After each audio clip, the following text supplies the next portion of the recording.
We are just having breakfast, enjoying some amazing sourdough waffles. Where did these come from? Where they come from? My sourdough starter. They're the discard that you usually, the leftover from feeding your starter that goes in the refrigerator. And if you're new to this channel, welcome. My name is Mike, and this is my beautiful wife, Savannah. And we have 5 kids with number 6 on the way, which is pretty exciting. Savannah is... I have 11 weeks left, so... We're close. We're getting close. Yeah. This is Jirah. She's 14. Sophia? 12. 12. Micah? 8. Jer? 6. Noah? 4. 4. Nice. We also have our dog, Lydia. She's almost 11. And she's 11. So she's getting pretty old, but she's a very good girl. We live in Southern California, and I am a videographer. I do a lot of video stuff for a living. Most of my work is with my friend David Lopez. I am Thor, and I need to get into my Thor suit. I'm not only partly filming today, I'm acting. Savannah is my hairstylist slash cinematographer slash wife. And we do a lot of like funny videos. Stick 'em up. What is the joke? I mean, you did laugh, didn't you? He's got a point. What? What was that? Jalapeno juice. Also, within the last few years, we've created and produced and edited a family TV show called Face Your Fears with the Moors, and it has been very successful, so we're really excited about that. And if you want to see that for free, we can actually put a link in the description for you. And you can watch all 10 episodes and check it out and let us know what you think about it. But it's an exciting show about our kids facing their greatest fears, and each episode is around 22 minutes long because it's being broadcasted on Smile TV network, and it's just amazing to see that our show is on one of those menus. These fears range from heights to bees, spiders, roller coasters. Dude, I even put a tarantula on my face. That was pretty crazy. So I homeschool all the kids, and this year we actually have our first high schooler. So Jirah is a freshman in high school, which is crazy. It's completely all new grounds for me, and yeah, it's just like, it's crazy to be homeschooling like first grader all the way to high school. But we are working with a charter school, so I'm still 100% homeschooling. I just have to report what the kids are doing each month. They do state testing and everything.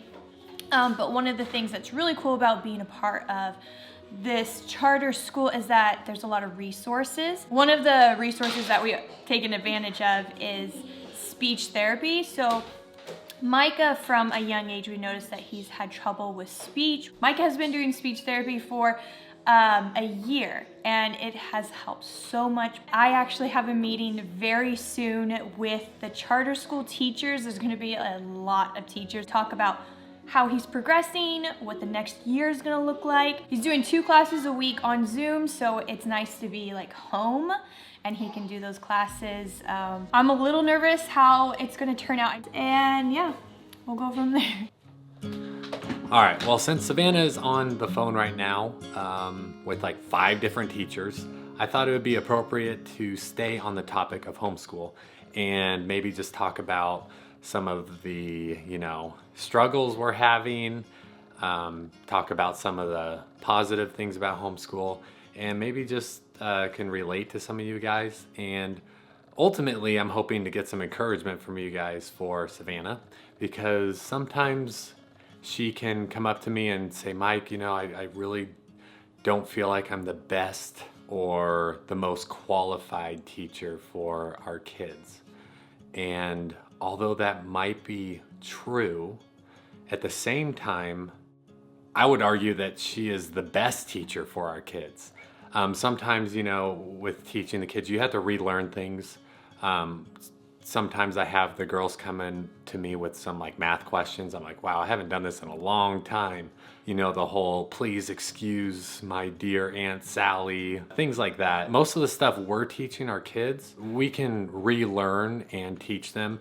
And it's definitely not the most efficient way of doing things, but it really is the best for our kids and our goals as parents and raising our children. Some of the goals that we have and our priorities of our children, because I feel like laying that down really affects our decisions on why we homeschool and the importance of the decisions we make from day to day. So I would say our number one goal with our children is their salvation.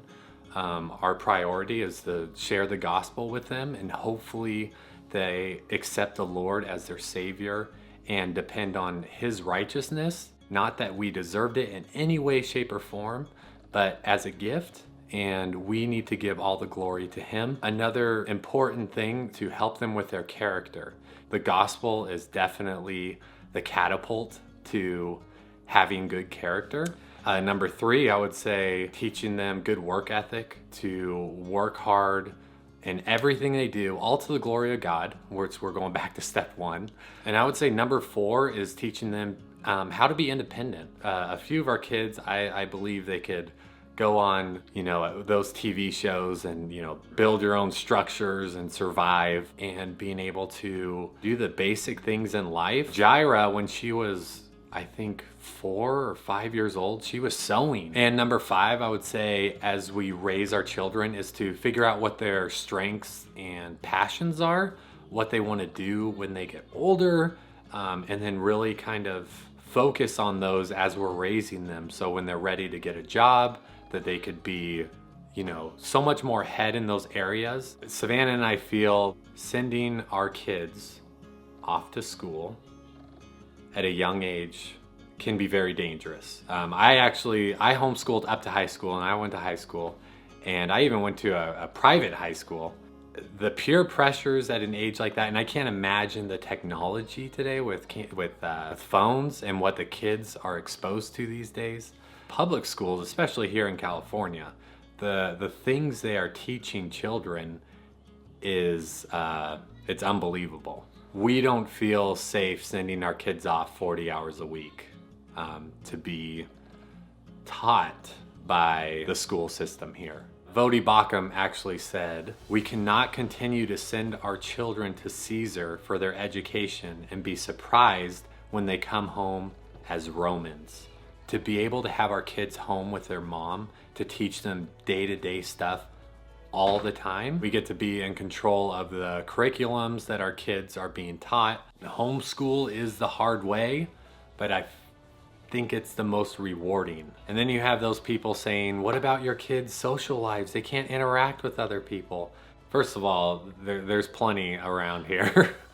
But they have church, they have youth group, they also have like 30 cousins. They're not lacking in that department. Another thing by homeschooling, we don't lose all that time where kids are sent off to school for 6 to 8 hours a day. We get to save all that time and be with our children. And yes, it can be exhausting. It is exhausting. But in the end, I think they're gonna be better because of it. I also forgot to mention she's doing all this, all 5 kids. And she's pregnant, so it really is a lot, but I think it would be good to send her some encouragement. Let's go see how Savannah's meeting went. All right, I just got done with Micah's teachers. It was a lot of information that was given to me. All the specialists had their own reports. So Micah does have a speech disability, and that's why we've been working with him, with a speech therapist, for over a year now. His scoring for dyslexia is on the very high range. So I wasn't totally surprised to hear dyslexia coming up because dyslexia runs in my family. A lot of us have dyslexia, including myself. It's possible I might have some other kids that might be dyslexic. Some other kids might be dyslexic. I kind of can relate with Micah with a lot of the stuff that they were saying that he's struggling with, that I struggled a lot with when I was a kid. Homeschooling, that has brought definitely a challenge because homeschooling does not come easy to me at all. We are going to start some classes weekly with Micah to help intervene with this and hopefully help him, you know, where he's struggling at. I just want to say Mike's birthday is on Sunday, December 10th. So everyone give him a shout out. It's a happy birthday. Yeah, So he'd be very happy. yeah. Okay, I'm gonna get the boys. They want to show you guys something. Here is the ant farm. Let's see, can you see it? It's a gel instead of sand. Because what happens, Micah, if there's sand? It'll collapse. The tunnels will collapse. So the gel, you know, keeps the mold of their tunnels and they don't collapse if you were to hold it. Butterflies. Yeah. So first we ordered the butterflies online and they arrived in a cup. Yeah, and they were very small. They were tiny. Then random cocoons. Okay, and then what happened?